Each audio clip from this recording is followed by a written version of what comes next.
Hello, this is Reverend Don Lewis coming to you from the beautiful metaverse, and more specifically from beautiful Danville, Illinois, homeland of the Corellian tradition. And this is Midday with Reverend Don. And welcome.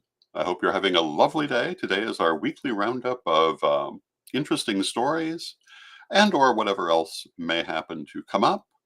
And as you know, if you follow Midday with Reverend Don, you can type your questions or comments onto whatever platform you may happen to be watching on, and they will show up here in our chat room. And last night, I had the pleasure of guesting on Tarot Thursday with Reverend Mary Hawk. I've been on for several weeks now, and that has been very enjoyable. Hello to Mary Cavalcante in the chat room. It's good to see you, Mary. And if you're not familiar with Tarot Thursday, every Thursday night on Divination TV, which shows on probably any platform you're seeing this on, we do Tarot Thursdays, hosted by Reverend Mary Hawk. And hello to Mystique in the chat room. It's good to see you, Mystique. And some nights it's Reverend Mary and Reverend Brian. Sometimes, usually once a month, it's Reverend Mary and myself, and we do mini readings for people. And that's always a lot of fun. And it certainly was last night. In fact, these last couple of weeks, it's been very active with lots of people, and that um, makes it very nice. And we were asked last night how long we've been reading, and some questions like that. And I was talking about my adventures as a psychic, and one of the things in the many years that I was working in psychic fairs that I did not like about the work was the hurry up and wait aspect that you often encounter. I hear that about actors making movies that it's a lot of hurry up and wait. You sit there waiting and waiting and waiting, and then suddenly everything has to happen at once.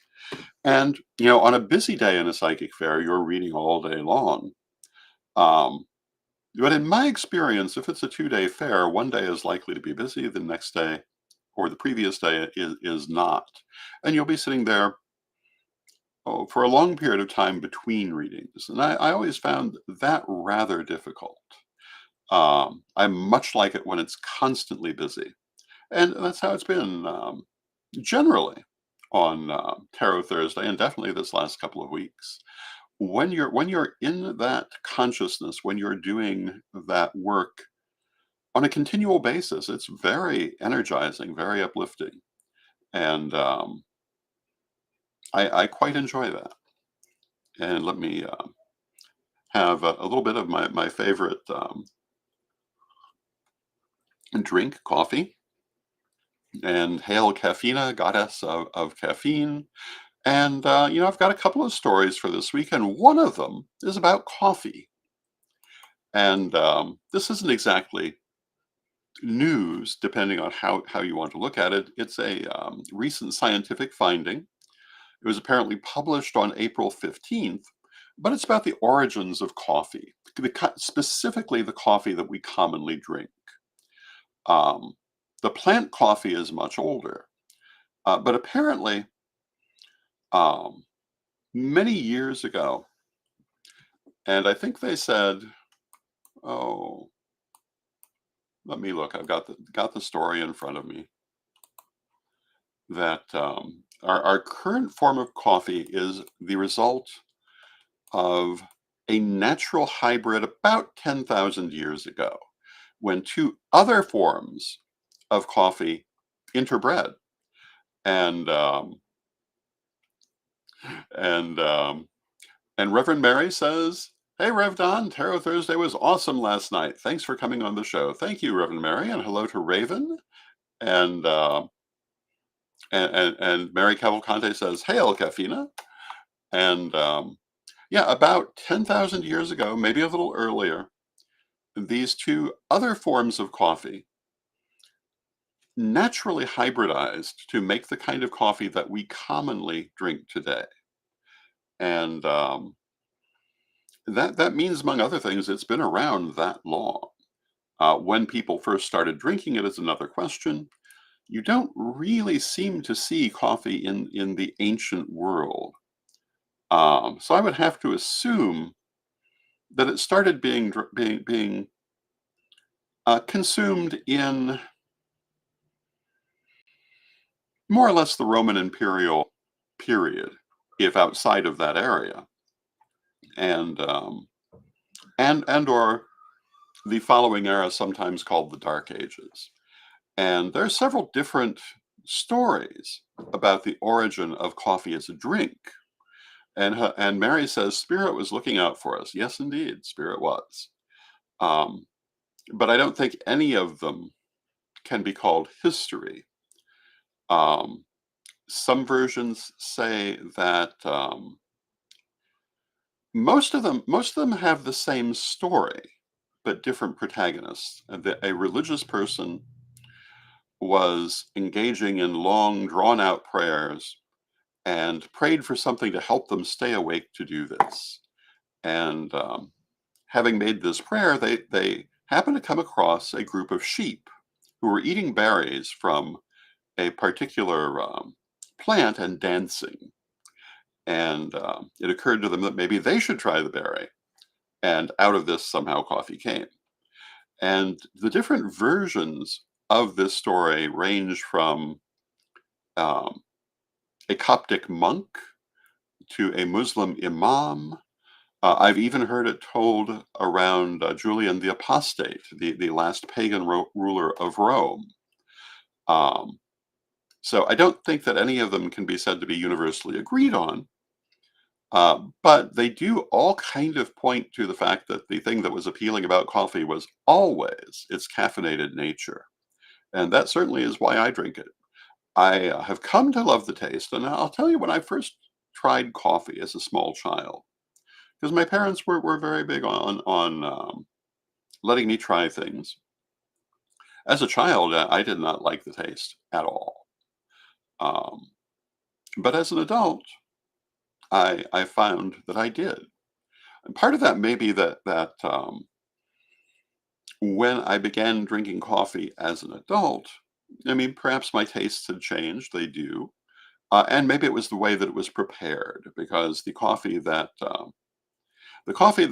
was presented to me by my friend Ed, the coffee pusher, was heavily dressed in sugar and cream, and was very delicious, very mild, which isn't exactly how my parents took theirs.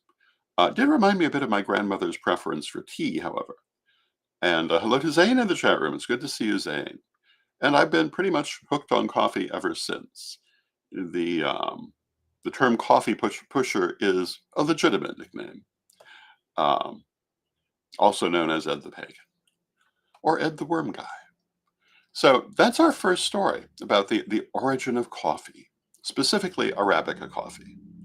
And the place where this appears to have happened was Ethiopia. That appears to be the birthplace of coffee. And that would tend to if any of those stories are true, it would presumably be the Coptic monk, because that's what you would have had in that area. Um, but coffee has been a tradition there going back to before the Middle Ages. And in Ethiopia, they have a very particular coffee ceremony.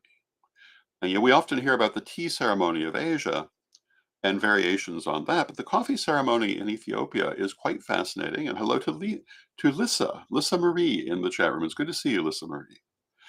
Um, and basically, what happens is people will gather for a social gathering, and the host will begin um, by roasting the coffee beans and then making the coffee in a relatively slow process while people talk and socialize, and then they will serve it.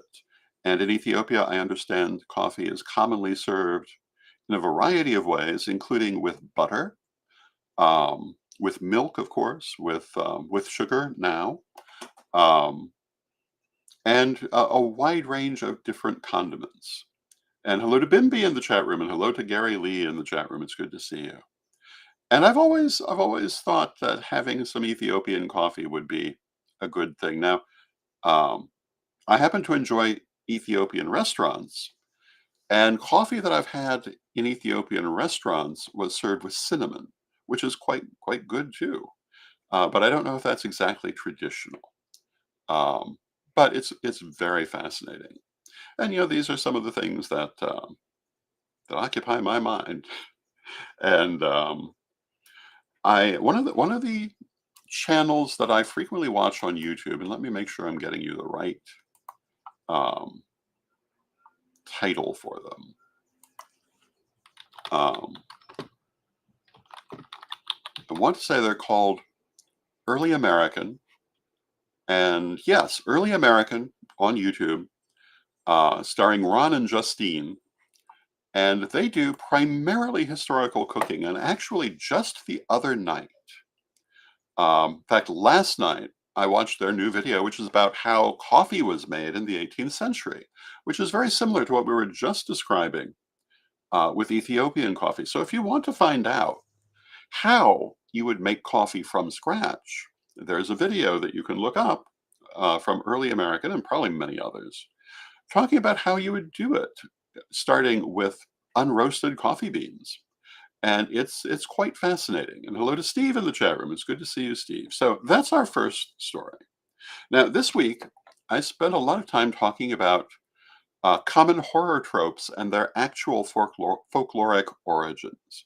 And we talked about werewolves uh, on Monday, didn't get nearly as far into that as I would have liked to. Talked about vampires on Tuesday and didn't get quite a bit of content with that. Hello to Renee and Lynn in the chat room. It's good to see you both.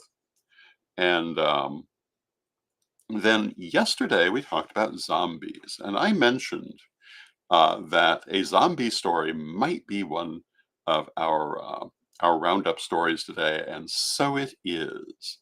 And we've all heard, if only because I keep remarking on it, about the return of the cicadas this year. Um, the cicadas, as you may know, are tiny screaming insects that show up um, on rather long yearly cycles. Some of them show up every 17 years, for example. There are several different broods with different lengths of time. This year, two different broods are showing up at the same time, here in Illinois at least, and they should be here any day now. And if you're not familiar with cicadas, they're quite loud. They're also, I believe, sometimes called June bugs, although I'm not entirely certain if that's exactly the same thing or another variety of the same thing. But we're looking for the cicada return, and a number of the cicadas we're going to get this year appear to be zombies. And this, of course, is in the more modern, wider use of that term. But there is, I was saying yesterday, Mystique says June bugs are different. I thought maybe they might be. Yeah, cicadas are their own creepy little thing. Um, I understand. Well, I know they're very loud. I remember them, and they are well. They probably will be the subject of many photographs in coming weeks. Um, but as I say, they have. I was saying it was a virus yesterday. It's actually a fungus, um, but it is considered a zombie fungus, and the name of the fungus is Mesospora cicadina. And what it does, it infects the cicada and it destroys their genitals so that they cannot reproduce in the ordinary manner, replaces their abdomens with a cavity full of fungal spores so that instead of reproducing themselves, they're spreading out the fungus.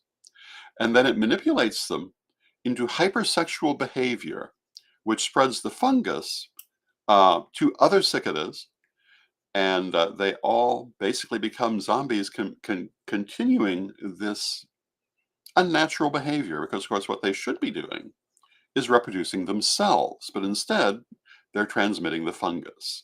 And apparently, some scientists say that this turns them into, quote, salt shakers of death. And you gotta love that term. So, in addition to tiny screaming bugs, some of them will be salt shakers of death. What a wonderful season we're coming into. And hello to Bewitched Adventures. It's good to see you. And Mary says, how savage. Well, yes, it kind of is, isn't it? And if you look at some of the diseases that we see in nature, this is not the only one like this. Um, I want to say ants and some other insects have similar zombie conditions where an outside and Mystique says the fungal kingdom is definitely the most terrifying in my opinion, and and in some cases delicious. But yes, absolutely. And there are funguses that prey on humans too, but usually don't turn us into salt shakers of death. But there are various fungal conditions that we can get, and so I think we would have to say that in a manner of speaking, um, the fungal kingdom is one of our few remaining predators, even though they don't usually kill us. And Reverend Mary says, "Salt shakers of death. That's awesome." Yes, it is, isn't it? Um, there's also a creature. I think it's a kind of worm that does something similar to fish. And fish eat worms and other small creatures.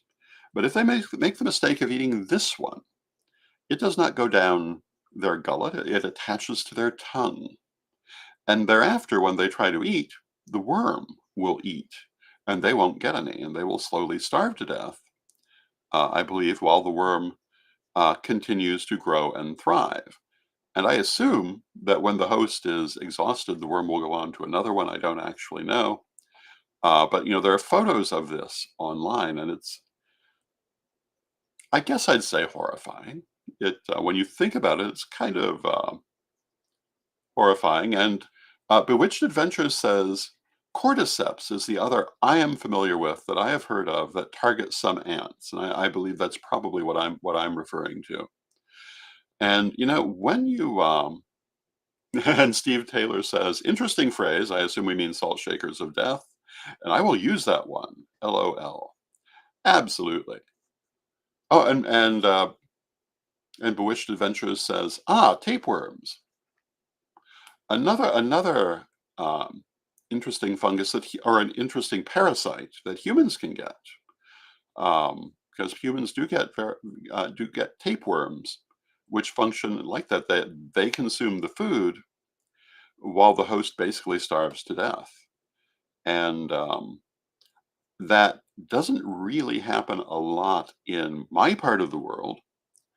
I'm not going to say our part of the world because we have people watching from all over the world. We have an international audience. Hello to Diane in the chat room. It's good to see you, Diane. But it used to be far more common everywhere, and certainly not something you want to have. What's in my opinion even creepier is that some people try to use tapeworms as a diet technique, thinking that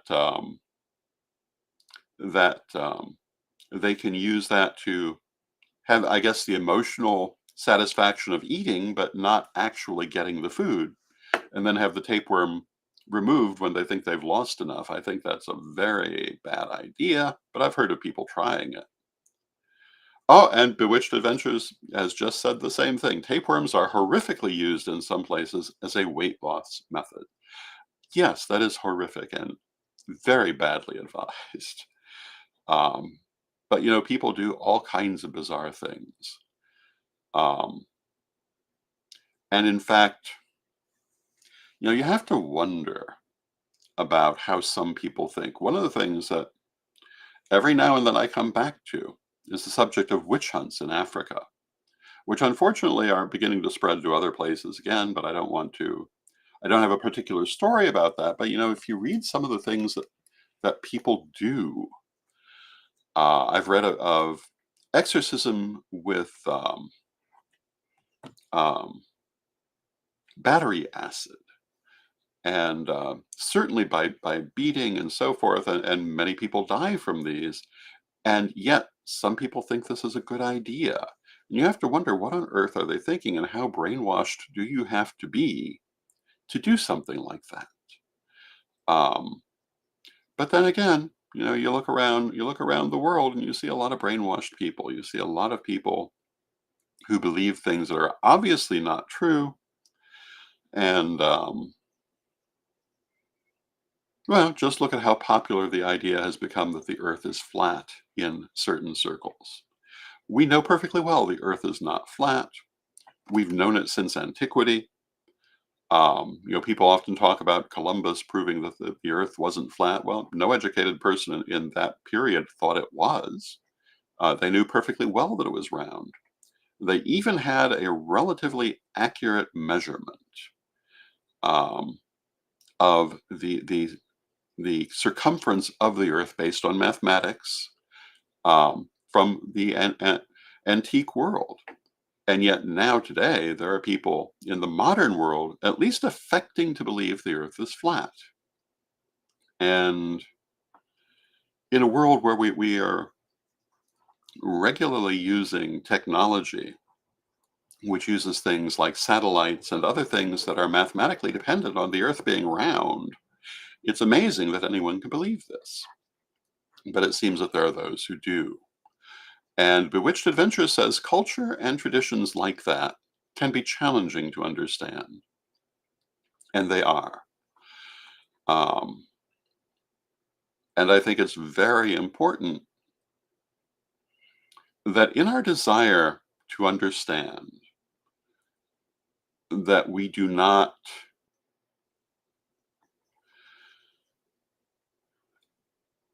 turn a blind eye to the horrific nature of some of these practices. And, another one that you look at is so-called female circumcision. There have been a lot of measures against that in recent years. It's a very ancient practice. People have been doing it for a long time, and what the term means does vary, but in many cases, it refers to sewing up the woman's sexual organs um, in a more or less crippling manner, um, which can only really be thought of as, I don't exactly want to say barbaric, but certainly very damaging. And yet, people keep on doing it. If you look at Chinese foot binding, it was kind of the same way for 1,000 years.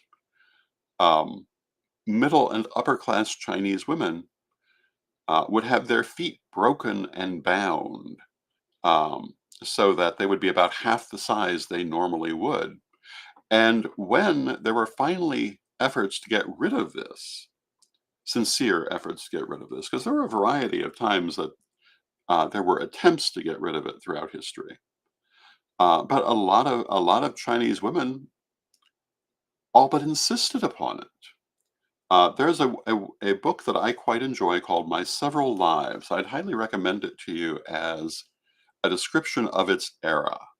And it is the autobiography of Pearl S. Buck, who was a notable writer of the early 20th century, who grew up and spent much of her life in um, first Imperial China and later Republican China.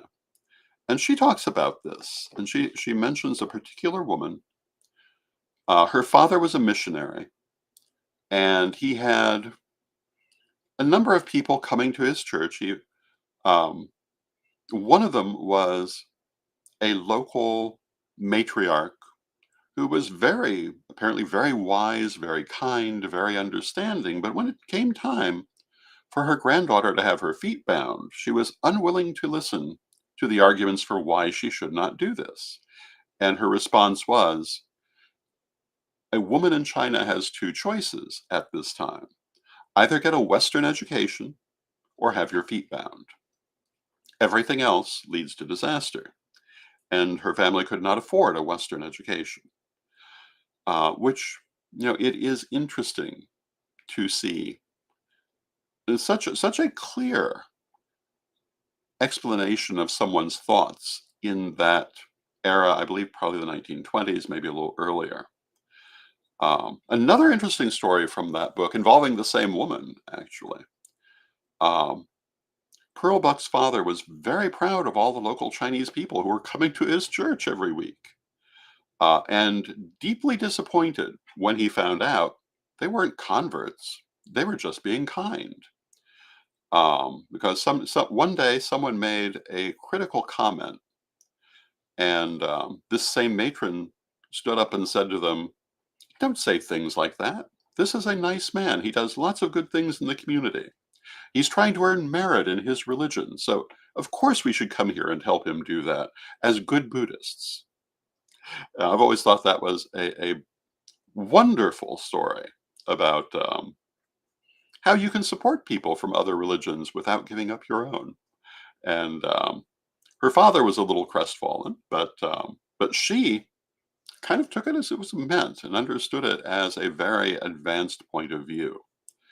And the whole book is a very interesting look at that period in time, um, both in and outside of China.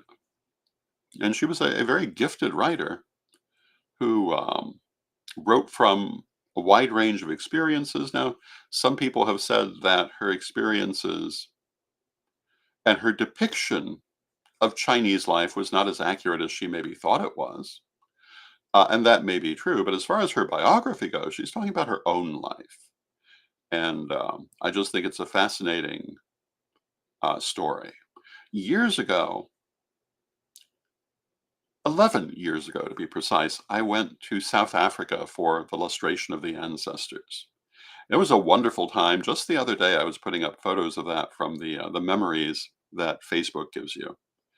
But what I took with me was that book, and I was reading it throughout the trip. And it was very interesting to be reading this book about an international life and international travel while doing it. Um, it was very cool. And with that, I see that we're coming down to the end of our half hour. I want to thank you for joining me. I'll be back again on Monday. And also on Sunday, we will be having on on Corellian TV our Beltane slash Samhain ceremony, and that will be happening um, on Sunday, May 5th, and it will be um, anywhere you're watching this at 8 p.m. Central, 9 p.m. Eastern, and it will involve myself, Reverend Mary Hawk, Reverend Ebony Nash, and Reverend Mary Cavalcante, and it will be a lovely ritual. I hope you'll join us. And Bewitched Adventure says, "It was nice to meet you." It's nice to meet you too. I hope you'll come back. We have a lovely time here. We get to talk. I try to talk about interesting things. Sometimes we talk about things that come from the chat room. And I've been doing video broadcasting online now for 19 years, and doing video actually many years before that, but online video like this for 19 years. And it's been wonderful to watch the development of the technology. We did our first streaming like this 2011. Um, yeah, around 2011 from the Witches' Ball in Salem. The biggest thing I remember is the technology was very difficult to use and required an entire tea tray for all the equipment that we needed to do it. Now you can do it from your phone. It's wonderful. I recently did a ritual for the eclipse that we broadcast entirely from my phone. And it's fascinating to see what we can do now. And I can only imagine what we'll be able to do in another 10 years. And I'm anxiously looking forward to those developments. And I hope that you are too.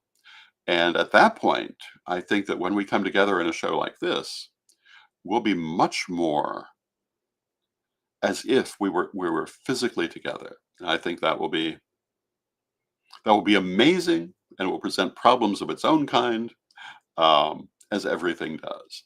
But it will be wonderful to watch it develop. And now, let us close with our prayer as we always do. Divine Mother Goddess, Divine Father God, beloved ancestors, we thank you for all that you do for us in our lives. And we ask you to continue to be with us as we go forward and to help us to see all the interesting things in this beautiful world around us and to see them in the most positive light, to take the good from them, learn the lessons that they offer, but carry forward the good so that our lives enrich us and build our happiness. We know that not everything is going to feel good when it happens, but everything offers us some good to take forward from it and help us to master that art. Beloved Mother Goddess, beloved Father God, beloved ancestors, we thank you with great thanks and great love and from respect, knowing you're always with us still. We thank you for your presence and may you be blessed now and always.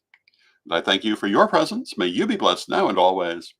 And I'll see you Monday.